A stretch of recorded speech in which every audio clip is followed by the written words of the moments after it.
I'm Brittany Lewis with Forbes Breaking News. Ukrainian President Zelensky addressed the United States Conference of Mayors' 90th annual meeting Friday. Zelensky denounced the Russian army's attack on his country. The Ukrainian president also praised the United States for their aid, saying that America is helping, quote, defend freedom. The U.S. has sent billions of dollars worth of military assistance to Ukraine since the war began in late February. Take a listen for more from Zelensky's remarks. Ladies and gentlemen, the esteemed American mayors, thank you for the opportunity to speak to you today. The United States has become a true leader of international support of Ukraine, military, financial, political support, which is based on sincere ties among nations that equally value freedom. For us, Ukrainians and Americans, it is based on our mutual understanding of the danger of tyranny. The world has seen different tyrannies during different times, under different flags. All of them were united by disrespect for the rights and liberties of ordinary people. The tyrants do not recognize the rights and freedom of local self-governance. And typically, it is the free city dwellers who, by choosing freedom, put an end to the history of tyrants. To stop them, we should not let tyrants exploit their connections with the free world, any connections. You know that dozens of American cities preserve sister city ties with Russian cities. Chicago and Moscow, Jacksonville and Murmansk, San Diego and Vladivostok, Albany and Tula. What those ties give to you? Probably nothing, but they allow Russia to say that it is not isolated even after the start of its war. Each one of you can see how the Russian army is fighting and what it is doing to peaceful cities. It is as brutal as the tyrannies of the past. Mariupol was a port city, an industrial city with 500,000 residents. Russia simply destroyed it. There is nothing left there by ruins. The same applies to the city of Volnovakha and dozens of others, which the Russian army set on fire with its bombs, rockets, and artillery. Just imagine, since February 24, Russia fired almost 2,500 distant rockets. Most all of them were fired at cities, our municipal infrastructure.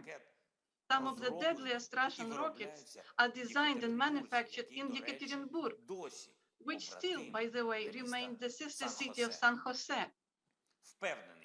I am confident that many of you have seen and heard what Russian soldiers did in the city of Bucha: mass murders, torture of people.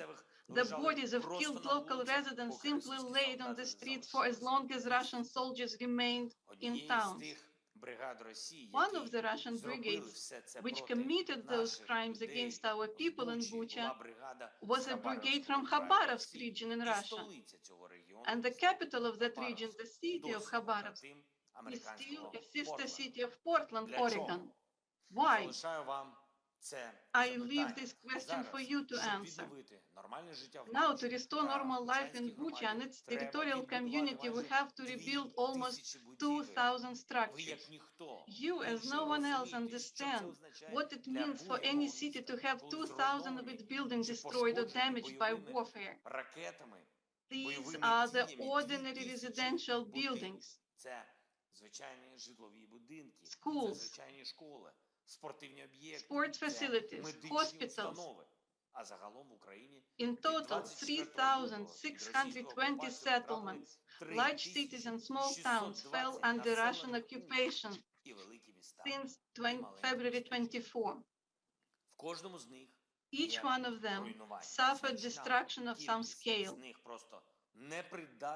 A substantial number of those cities are no longer suitable for a civilized life. That is the reality that Russia inflicted upon us. Cities without communications, electricity, and running water. When bombs and rockets can destroy any building, even a kindergarten or university, when the entire city can simply be burned down. But I'm confident that Ukraine will be able to protect freedom and that tyranny will lose at the end.